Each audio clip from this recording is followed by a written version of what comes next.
ہم تو نبی کی امت ہیں. رسول اللہ تمام نبیوں میں سب سے افضل نبی کی امت میں ہے اور جس کے لیے تخلیق کائنات ہوئی اس نبی کی امت میں ہے. تو اگر ہم اس رب کی بارگاہ میں گریہ وزاری کریں گے یقیناً یہاں توبہ قبول ہوگی مگر صدق دل سے کرنا چاہیے. سبحان اللہ سبحان اللہ سبحان اللہ. حضرت حسن بصری کے ایک مریدہ ہے. تقریر کرنا مقصد نہیں, وقت تو کافی ہو رہا ہے, بس تھوڑی دیر. حضرت حسن بصری کے ایک مریدہ ہے, اس کی اکلوتی اولاد ہے اور مرنے کا وقت قریب آتا ہے. جب انسان کے مرنے کا وقت قریب آتا ہے تو اس وقت جو انسان کو کچھ سجائی نہیں دیتا ہے.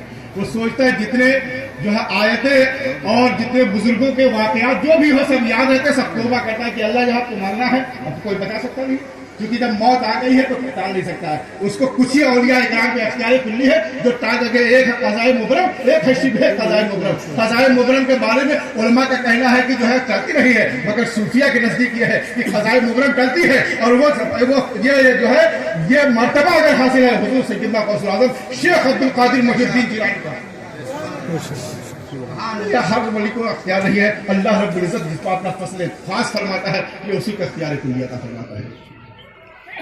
جب اس کے مرنے کا وقت قریب ہو گیا تو اس نے کہا کہ اے میری ماں اب تو میں مرنے والا ہوں اور مرنے کے بعد اب میرا حال کیا ہوگا تو میں تو جانتا ہوں کہ میں نے اپنی زندگی میں کبھی اپنے پروردگار کی بارگاہ میں اپنی زمین ناز کو جھکایا ہی نہیں ہے, تو میں تو جانتا ہوں کہ میرا انجام کیا ہوگا. اے امی جان مجھ کو تمہارے پیر سے امید ہے کہ اگر وہ میری نماز جنازہ پڑھا دیں گے تو میں بخش دیا جاؤں. یہ اس کا یقین کامل تھا. وہ ماں جاتی ہے, اچھا آپ سمجھیے کہ جس کا بیٹا سامنے انتقال کر رہا اس کی ماں کے دل پر کیا گزرتی ہے, کیونکہ یہ ماں ہی اور ایک باپ ہی بتا سکتا ہے کہ جب اس کی اولاد پریشان ہوگی تو وہ کس کنڈیشن میں رہتے ہوں گے.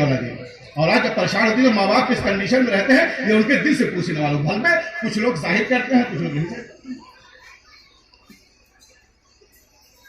وہ جاتی ہے حضرت حسن بصری کے پاس بوجھل قدموں سے جاتی ہے اور جانے کے بعد کہتی حضور میرے بیٹے کا آخری وقت آپ نماز جنازہ پڑھیں. حضرت حسن بصری جواب دیتے ہیں کہ اے میری مریدہ تیرے بیٹے کو زندگی میں نے کبھی اپنے پروردگار کی بارگاہ میں سجدہ کرتے دیکھا ہی نہیں, میں اس کی جنازہ کیسے پڑھا. اب بتا جس کے پیر نے جواب دے دیا اب اور جو ماں کا جو ہے دل ایسے ہی ٹوٹ گیا کہ اب تو جو ایک سہارا تھا وہ بھی چلا گیا. وہ بوجھل قدموں سے آتی کہتی بیٹا اگر تُو نے زندگی میں میرا یہ پہلا اگر مان لیا ہوتا تو آج میرے پیر مرشد تیری جنازہ پڑھا دیتے, مگر تو نے تو میری کبھی بات مانی نہیں. انہوں نے انکار کر دیا. اس نے کہا امی جان ٹھیک ہے کوئی بات نہیں ہے. اے امی جان جب میں مر جاؤں تو مجھ کو دفنانا نہیں.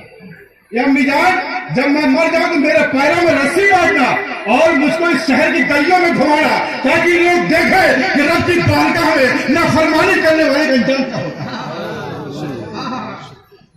اور امی جان ایسا نہیں کہ کسی جگہ پہ یہ امی جان جہاں کوڑے پھینکے جاتے ہو وہاں پہ ڈالنا تاکہ کیڑے مکوڑے مجھ کو کھا جائے اور دنیا عبرت حاصل کرے گی کہ اللہ کا نافرمان بندہ جب دنیا میں رہتا ہے نافرمانی کرتا ہے تو مرنے کے بعد اس کا انجام یہی ہے. سبحان اللہ سبحان اللہ. اتنا کہنے کے بعد وہ اپنی ماں کے جو ہے قدموں میں جو ہے سر رکھے ہوئے انتقال کر جاتا ہے. تھوڑی دیر گزری تھی, گزرنے کے بعد حضرت حسن بصری آتے ہیں دروازے کو کھٹکھٹاتے ہیں. یہ بات کوئی نہیں جان رہا, صرف لڑکا اور اس کی ماں جان رہی ہے کہ میرا بیٹا انتقال کر گیا ہے. حضرت حسن بصری دروازے پہ آتے کھٹکھٹاتے تو عورت دروازہ کھولتی ہے, دیکھتی کہ میرے پیر مرشد کہا حضور آپ کہیں کہ میں جنازہ پڑھانے کے لیے آیا ہوں. اس نے کہا کہ میرے پیر مرشد میں نے تو کسی کو بتایا بھی نہیں کہ آج جو ہے میرا بیٹا انتقال کر گیا ہے, آپ جنازہ پڑھانے چلے آئے. حضرت حسن بصری کہتے ہیں کہ میں کھانے کے بعد پیلولے کے لیے لیٹا ہوا تھا, میری آنکھ لگی, میرے کانوں میں ایک صدا آ رہی تھی کہ تو نے میرے ایک برگزیدہ بندے کو تو نے ناراض کر دیا ہے, تو نے میرے ایک برگزیدہ بندے کا دل توڑ دیا ہے. حضرت حسن بصری کہتے ہیں کہ میں چونک کر کے اٹھا اور میں نے کہا پروردگار یہ کیا ہو گیا ہے. پروردگار میں نے تو ایسا کیا نہیں. ندا آتی ہے کہ جس کی ماں تیرے پاس جنازے کھلائی تھی اس نے صدق سے دل سے میرے بارگاہ میں توبہ کیا تھا, لہٰذا تو جو ہے اس کی نمازیں پڑھا. تو مرید ہونا صرف کمال نہیں ہونا, میں بتاؤں یہاں لوگ آتے ہیں کل شام سے آتے ہیں، اکثر لوگوں کا حال کیا رہتا ہے، کل ہوا بھور کا بھاگنے کی کوشش کرتے ہیں.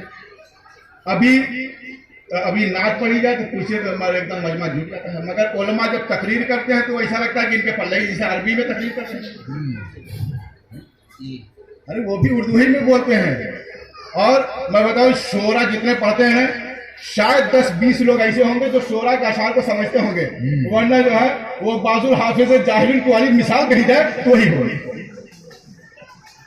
اور میں بتاؤں حضرت مولا علی فرماتے شاید رسول بلاغت کا شعر ہے کہ رضینا قسمت الجبار فینا لنا علم ولی جوہان معلوم، کہ ہم اپنے پروردگار کی تقسیم کراتی ہے، ہمارے لیے علم ہے چاہیے کے لیے. سبحان اللہ. لہذا جو ہے ہم لوگوں کو چاہیے ہم اللہ کے رسول کی شریعت پر عمل کریں، یہی کامیابی کی دلیل ہے، ورنہ باقی کچھ نہیں ہو سکتا. اور میں ایک چیز بتاؤں، جب پیر کی بارگاہ میں آؤ تو ادب سے رہا کرو. میں بتاؤں میرے دادا حضور سرکار صلی جی کی بارگاہ میں جاتے تھے تو اس سے کچھ دور پر ایک مندر ہے، شاید کچھ لوگ گئے ہوں گے، دیکھتے ہوں دادا وہاں جوتا تھے تو اس کے بعد اسی ہاتھے میں دادا میرے جوتا نہیں پہنا کرتے تھے. آج مرید کا کیا حال ہے کہ مرید کا اگر بس چلے تو پیر صاحب کے جو پیچھے پیٹ کر کے بیٹھا ہے. ایسا نہیں ہونا چاہیے. آداب پیر یہ ہوتا ہے کہ صحیح معنوں میں پیر کے پرچھائی پر مرید کا پیر نہیں پڑنا چاہیے، تب وہ مرید کامیاب. سبحان اللہ. سبحان اللہ. اور میں بتاؤں دیکھیے سب کچھ ایک جگہ، نماز روزہ حج و زکات ایک جگہ، رسول اللہ کی محبت ایک جگہ. اگر محبت رسول نہیں ہے زندگی بھر عبادت کرتے رہو گے، زندگی بھر پریشانی لگاتے رہو گے، کچھ نہیں حاصل ہوگا. اللہ حضرت فرماتے ہیں آج لے ان کی پناہ آج بڑے باغن سے پھر نہ مانیں گے قیامت میں اگر مار گیا. اور میں ایک چیز بتاؤں، حضرت عائشہ صدیقہ اللہ کے رسول نے حضرت خدیجہ الکبریٰ کے بعد اگر کسی سے محبت کی ہے تو حضرت عائشہ صدیقہ رضی اللہ تعالیٰ عنہ سے کی ہے. اب میں بتاؤں حضرت عائشہ صدیقہ سرکار کے ازواج مطہرات میں سے ہے، اور سب سے صحیح حضرت خدیجہ الکبریٰ کے بعد سب سے شہید ازواج مطہرات میں سے فرماتا ہے. میں حضرت خدیجہ الکبریٰ چونکہ آپ شوہر تو ہیں، حضرت سرکار حضرت عائشہ صدیقہ فرماتی ہے کہ آپ میرے ساتھ ریس کیجیے. اب بتائیے اگر کوئی پیر صاحب کی بیوی مری سے کہتے ہیں پیر صاحب کہہ رہے ہیں ساری کم وقت پاگل ہو گئی مریدوں کے سامنے عزت، مگر وہ اللہ کے رسول سے محبت اتنی کرتی تھی. اور مسجد نبی کے پیچھے تھوڑی سی جگہ باقی تھی. اور ادب دیکھیے حضرت عائشہ کا، جب آپ دوڑ لگاتی ہیں آپ آگے نکل جاتی ہیں، آپ فرماتی یہ نہیں کہتی کہ میں آپ سے گئی، فرماتی ہیں یا رسول اللہ میرے قدم مبارک آپ سے آگے چلے گئے. اور حضرت عائشہ نے ایک شعر پڑھا ہے، اسی سے اندازہ کرو کہ جو ہے یہ حضرت عائشہ صدیقہ جب محبت کرتی تھی. اور ایمان کی دلیل یہ ہے کہ جہاں جا کر نبی سے محبت رہی ہے تو کچھ نہیں ہے. حضرت عائشہ فرماتی ہے کہ لنا شمشن وفی الآفاق شمشن وشمشی خیر من السماء فإن الشمس تطلع بعد الفجر وشمشی طالع بعد العشاء.